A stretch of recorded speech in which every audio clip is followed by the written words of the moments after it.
네, 그럼 발표 시작하도록 하겠습니다. 제가 오늘 발표드릴 논문은 어, HTMFS Strong Consistency Comes for Free with Hardware Transactional Memory in Persistent Memory File Systems입니다.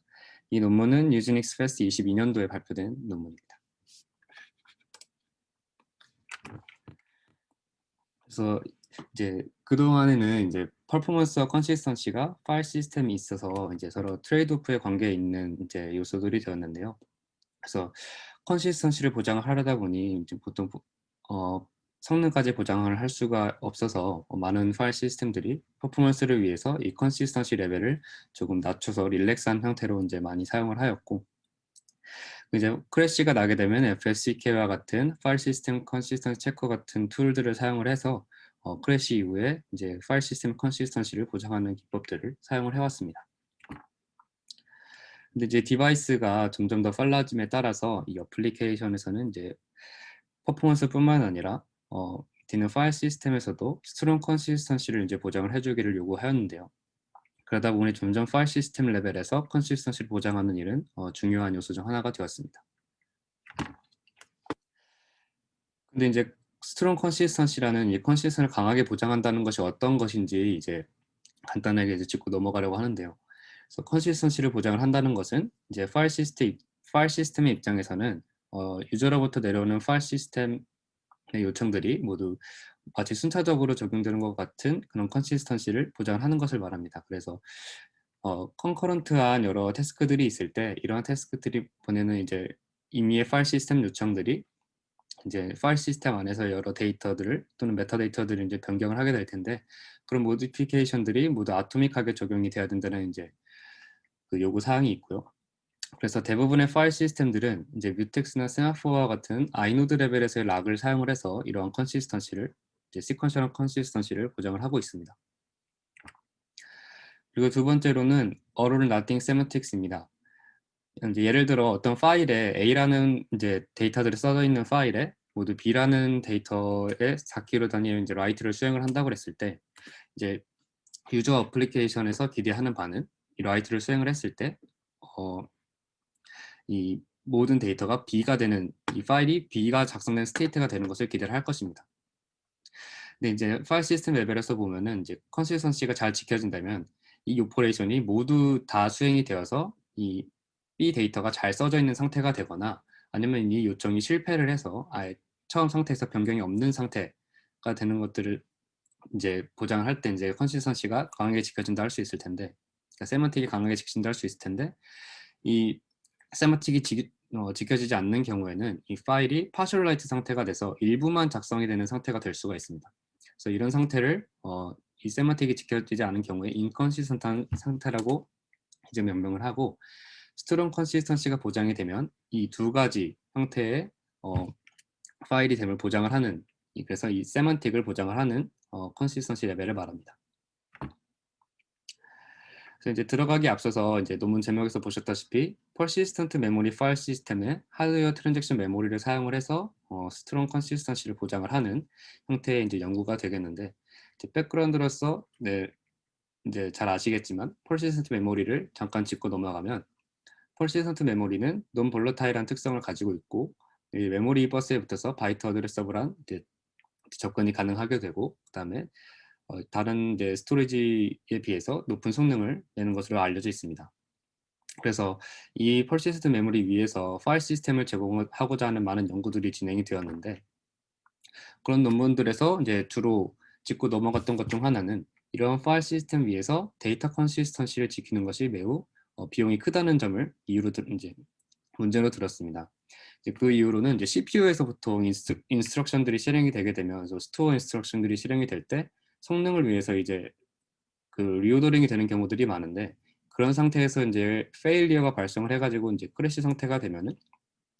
퍼시스턴시 메모리에서 동작함을 기대하더라도 이제 데이터가 이제 날아가는 그런 상황이 생길 수가 있습니다. 그래서 이런 피면 파일 시스템들이 CLWB 또는 CLFlush와 같은 인스트럭션을 통해서 CPU에 있는 캐시 라인의 데이터들을 이제 플러시를 하거나 아니면 이제 라이트백 형태로 이제 내려받게 되는데, 이제 그런 플러시 동작들을 하게 될 때 어플리케이션들은 그런 플러시가 끝날 때까지 이제 기다려야 되는 이제 오버헤드가 생기고, 그리고 CL 플러시 같은 경우는 캐시 라인에서 데이터를 내려버리기 때문에 다음에 로컬리티가 있는 오퍼레이션들이 이제 다시 수행이 될 때에는 또 캐시 미스가 발생하는 오버헤드가 생기게 됩니다. 그래서 이제 많은 연구들에서 이런 데이터 컨시스턴시를 지키기 위해서 드는 비용이 높다는 점을 이제 문제로 들었는데, 이제 그런 배경하에서 이 논문에서는 하드웨어 트랜잭셔널 메모리라는 이제 기법을 이제 설명을 합니다. 그래서 이 하드웨어 트랜잭션 메모리는 CPU 레벨에서 이제 트랜잭션을 메모리 접근에 대한 트랜잭션을 재현을 하는 이제 구조가 되겠는데요. 그래서 어떤 형태로 제공이 되냐 하면 이 x begin과 x end라는 오퍼레이션, 그러니까 이제 하드웨어적으로 지원되는 인스트럭션 사이에서 이제 정의가 된 이런 오퍼레이션들은 CPU가 이제 아토믹하게 트랜잭션 형태로 수행을 하는 기능을 제공하는 것을 말합니다. 그래서 우리 오른쪽에 간단한 예시가 있는데, 이 어드레스라는 이 변수를 이제 선언을 하고 x begin을 이제 호출을 하면 이제 트랜잭션이 시작이 되게 되고, 그래서 그 사이에 여러 오퍼레이션들이 들어간 다음에 x end를 하게 되면 이 트랜잭션이 이제 CPU에서 수행하는 이제 아토믹한 단위가 되고, 그래서 이 트랜잭션이 이제 성공적으로 이제 커밋이 됐을 때는 이 모든 체인지가 아토믹하게 잘 반영이 되는 상태가 되고, 만약에 이 트랜잭션이 실패가 하게 되면은 이 사이에 있던 오퍼레이션들은 이제 롤백이 되어서 이제 이 트랜잭션이 실행되기 전 상태로 돌아가게 됩니다. 그래서 보시면 아시다시피 하드웨어 트랜잭션의 메모리는 이제 인터널하게 all or nothing 세마틱을 이제 지키는 구조가 되겠는데, 이러한 이제 트랜잭션 메모리를 퍼시스턴시 메모리에 이제 적용을 하면 쉽게 스트롱 컨시스턴시를 지킬 수 있지 않을까 이제 생각을 해볼 수가 있습니다. 근데 이 논문에서 이제 그러기가 쉽지 않다는 점을 이제 몇 가지 이유로 이제 들고 있는데, 첫 번째는 리미티드 라이셋입니다. 이러한 이제 기능들이 하드웨어적으로 구현이 되고, 그리고 이런 그 CPU 안에서 캐시 라인 이제 조정을 하다 보니까 이제 에런 엘트 캐시, 캐시 코헤런시 프로토콜 단에서 이제 구현이 되게 되는데, 그래서 캐시 사이즈나 이런 하드웨어적인 문제로 이 안에서 유지해야 되는 정보들이 되게 제한된 양의 이제 크기를 갖게 되는 문제가 있습니다. 그래서 이 트랜잭션 안에 많은 양의 라이트나 리드가 무제한적으로 들어갈 수 없다는 이제 문제가 있고, 그다음에 여러 트랜잭션들이 이제 수행이 될 때 그 트랜잭션 간 메모리 액세스 컴플릭트가 나는 경우를 또 해줘야 된다는 문제가 있습니다. 그리고 세 번째는 이제 앞에 말씀드렸던 것처럼 퍼시스턴트 메모리가 이제 퍼시스턴트를 캐시 라인에서 지원을 하기 위해서는 이제 캐시 라인 플러시가 필요하다고 말씀을 드렸는데, 이 캐시 라인 플러시가 이제 적용이 되게 되면 이 트랜잭션들이 모두 어볼트가 나는 문제가 있습니다. 그래서 이런 문제들이 있기 때문에 이 논문에서는 이 HTM을 바로 퍼시스턴트 메모리 파일 시스템에 적용을 할 수 없다고 얘기를 하고 있는데, 최근에 이제 인텔에서 이제 제공하는 개념 중 하나가 EADR이라는 개념이 있습니다. 그래서 이제 간단하게 설명을 드리면 이 ADR과 EADR은 이제 EADR이 ADR의 확장 형태인데, 인텔의 그 서버 플랫폼에서 페일리어가 났을 때 이 페일리어를 이제 프로텍트하기 위해서 보장하는 이 도메인의 범위가 되겠습니다.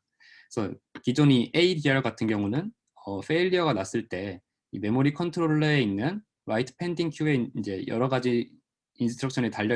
write가 달려 있을 텐데, 페일리어가 나면은 이 메모리 컨트롤러 뒤에 있는 배터리를 이용해서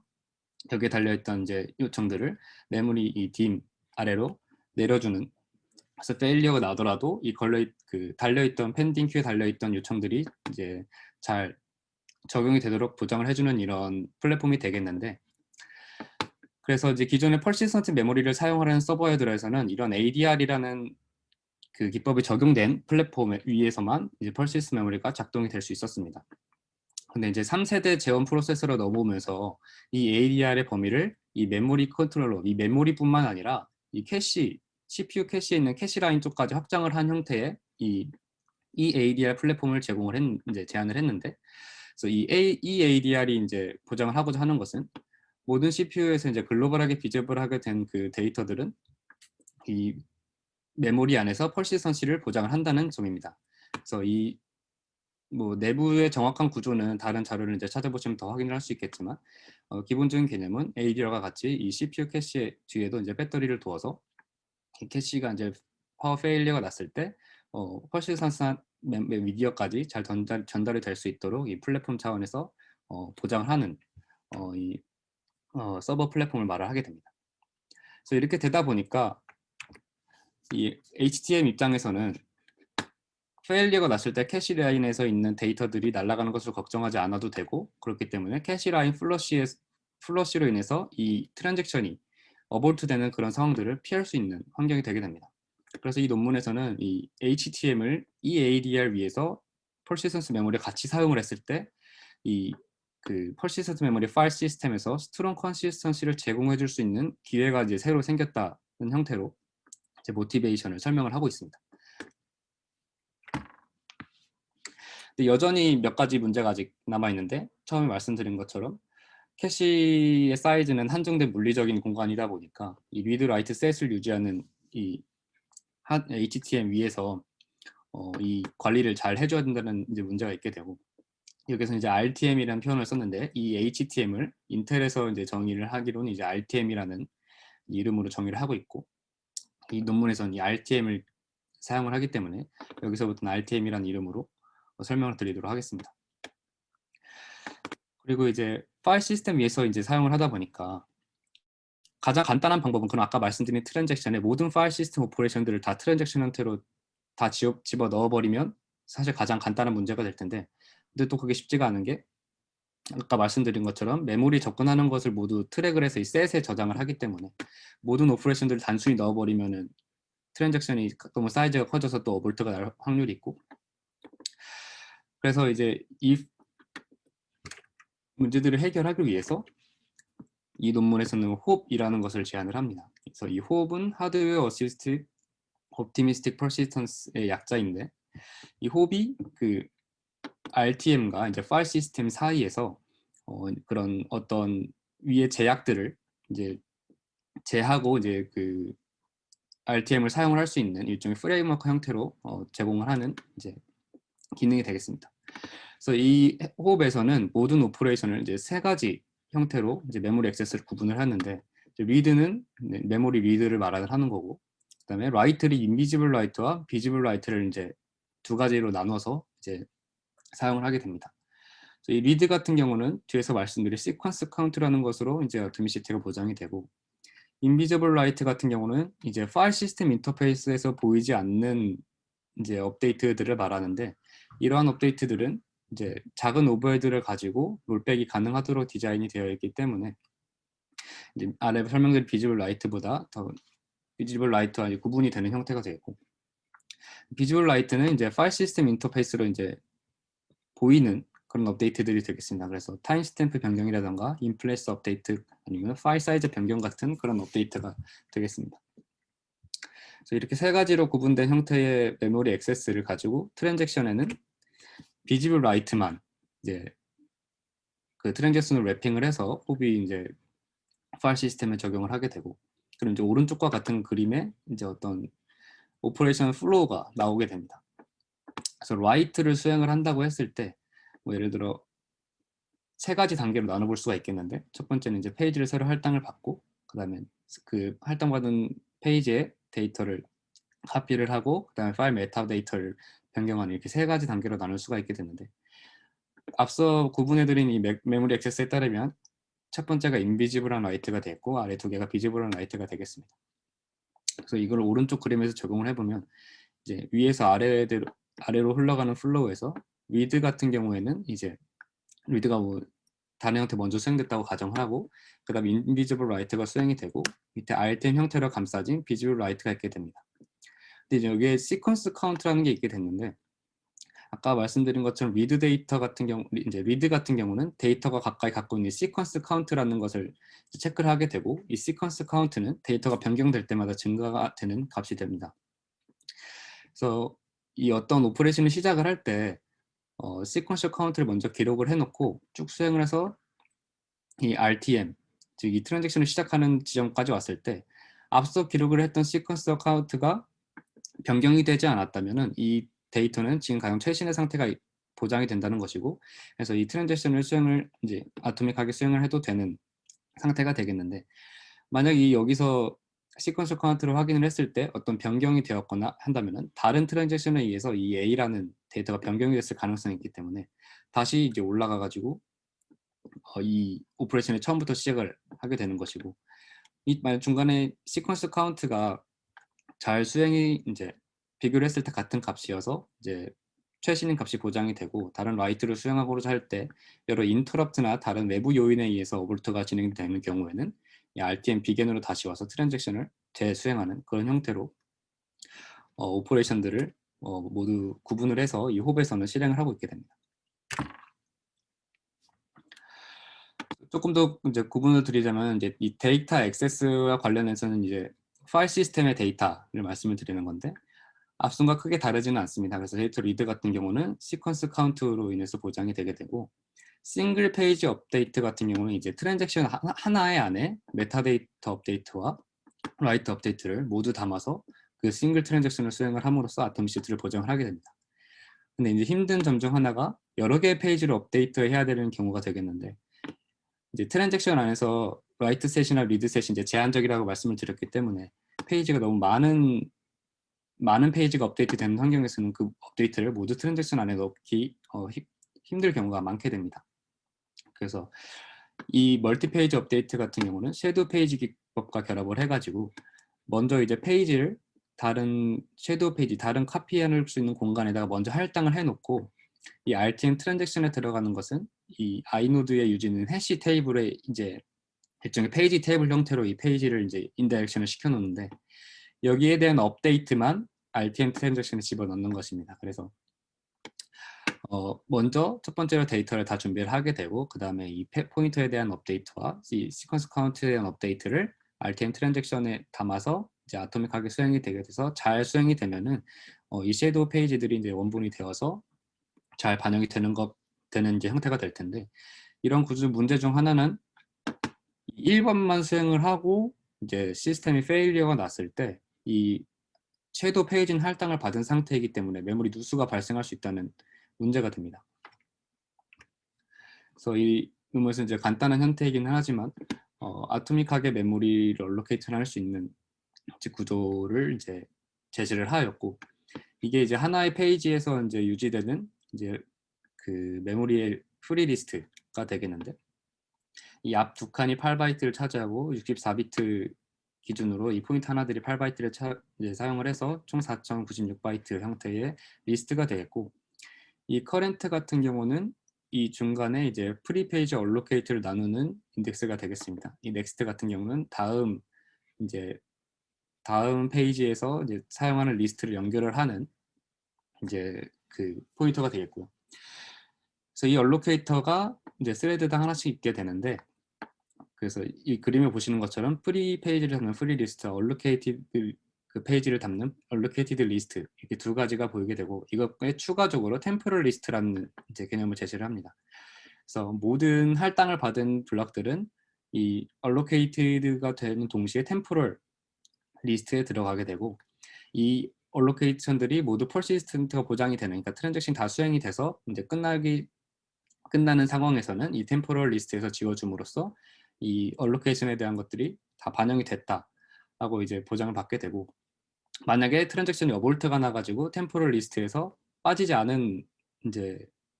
페이지들이 있게 되면은 나중에 복구가 되었을 때는 그 템포럴 리스트들을 다시 프리 페이지로 복구를 함으로써 이제 메모리 누수가 생기는 것을 방지하는 기능을 합니다. 그리고 이제 파일 시스템이다 보니까 디렉토리 안에 있는 D 엔트리들을 관리를 이제 잘 해줘야 되게 되는데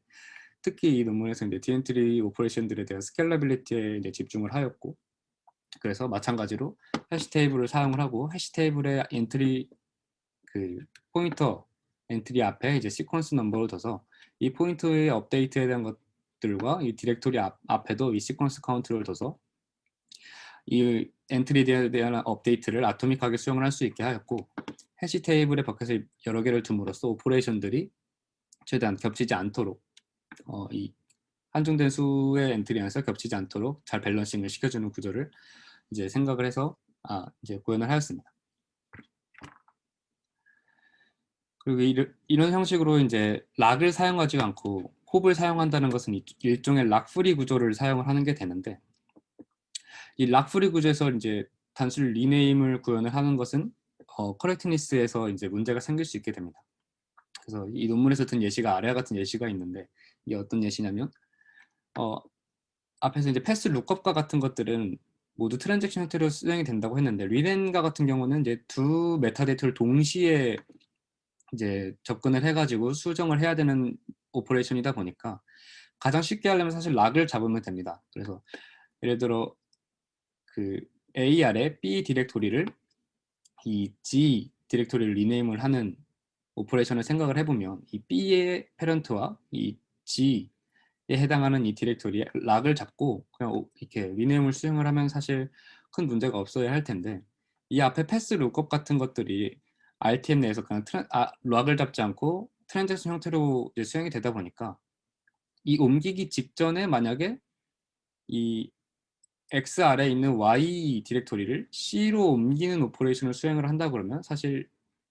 또 이게 동시에 수행이 될 수 있는 구조가 되어버립니다. 그래서 동시에 수행되면 이렇게 리네임 사이클이 형성이 돼서 이 중간에 파일 시스템의 그 트리가 깨지는 문제가 생기게 되는데, 그래서 이 논문에서는 이제 단순히 락을 잡는 형태가 아니라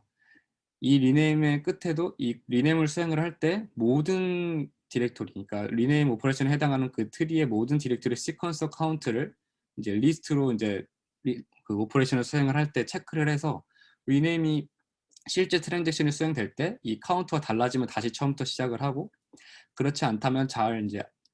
수행을 될 수 있는 환경이라 가정을 해서 수행을 하는 그런 형태의 이제 리네임을 고안을 해서 구현을 하였다고 합니다. 그래서 이러한 모든 기능들은 이 조FS라는 Persistent Memory 파일 시스템 위에서 구현을 하였고,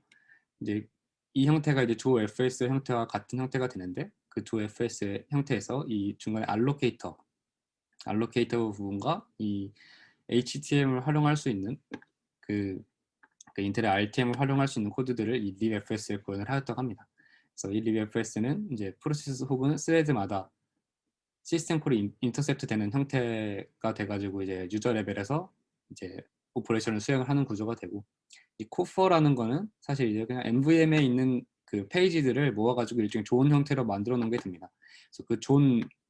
존 단위로 이 libfs의 이 얼로케이터들이 통신을 해가지고 이 MVM의 페이지를 할당을 해주는 방식이 되겠습니다. 그래서 다음은 성능 평가입니다. CPU는 인텔의 제온 골드 6330 CPU를 사용을 했고, DRAM은 512기가, 그 다음에 퍼시스턴트 메모리는 128기가 PMM을 8개를 사용을 하였습니다. 벤치마크로는 이제 FX마크라는 이제 파일 시스템 오퍼레이션들을 이제 매니코 환경에서 돌려주는 그 벤치마크를 활용을 했고, 리얼월드 워크로드를 이제 비교해보기 위해서 TPCC와 레벨DB의 DB벤치를 사용을 했습니다. 그리고 비교하는 파일 시스템들은 이제 아래와 같은 퍼시스턴트 메모리 파일 시스템들이 되겠습니다. 그래서 이제 첫 번째 실험은 이제 FX 마크에서 데이터 리드와 라이트 성능인데요. 이제 이 빨간색에 해당하는 이 버건디색과 분홍색 해당하는 것들이 HTMFS와 조FS가 되겠는데, 이 두 파일 시스템이 리드 환경에서 이제 좋은 스케일러빌리티를 보이는 것을 볼 수가 있고, HTMFS는 조FS에 비해서 컨시스턴시 레벨이 높지만 높음에도 불구하고 거의 비슷한 성능을 내는 것을 볼 수가 있습니다. 그리고 이제 데이터 라이트인데요. 이제 데이터 라이트 같은 경우는 미디엄 컨텐션, 그러니까 이제 쉐어드 파일에 이제 오버라이트를 수행을 하는 이제 벤치마크가 되겠습니다. 그래서 보시면은 이 HTMFS가 다른 파일 시스템들에 비해서 더 높은 성능과 스케일러빌리티를, 어느 시점에 세츄레이션이 되기는 하지만 좋은 성능을 보이는 것을 볼 수가 있는데, 이 앞에 보면은 사실 이제 이 HTMFS의 성능이 살짝 역전되는 이런 현상을 볼 수가 있습니다. 이제 논문에서 말하기는 이 HTMFS에서 사용하는 memcopy는 그 내부적으로 인스트럭션을 이 SSE2라는 인스트럭션 셋의 그 move 인스트럭션을 사용을 하는데, 이런 환경에서 사용하는 그 이 move 커맨드보다 이 조FS 사용하는 REP 기반의 move가 더 빨라서 이런 역전 현상이 생긴다고 합니다. 그래서 이 조FS의 SSE2라는 것도 이제 체크를 했는데, 이 조FS의 이 무브를 이 SSE2 기반의 무브로 바꾼 뒤에 이제 성능을 체크했을 때는 비슷한 성능을 내는 것을 이제 확인을 해볼 수가 있겠습니다. 그 다음은 FX 마크의 리네임입니다. 그래서 리네임의 컨텐션이 적은 경우, 그러니까 각자 다른 디렉토리의 리네임을 수행하는 경우와 쉐어드 디렉토리에 수행한 이제 리네임을 수행하는 미디엄 컨텐션 경우 둘 모두 체크를 했는데, 이제 보시다시피 컨텐션이 적을 때도 HTMFS가 조FS와 거의 비슷한 성능을 내는 것을 확인할 수가 있고, 컨텐션이 많은 경우에 HTMFS가 다른 파일 시스템들보다 높은 성능을 내는 것을 확인할 수가 있습니다. 그다음에 리얼 월드 어플리케이션입니다. 그래서 이제 SQLite 위에서 TPCC 워크로드를 돌린 결과이고요. 이제 다른 파일 시스템들에 비해서 이 두 파일 시스템들이 월등히 높은 성능을 보이는 것을 확인할 수가 있고,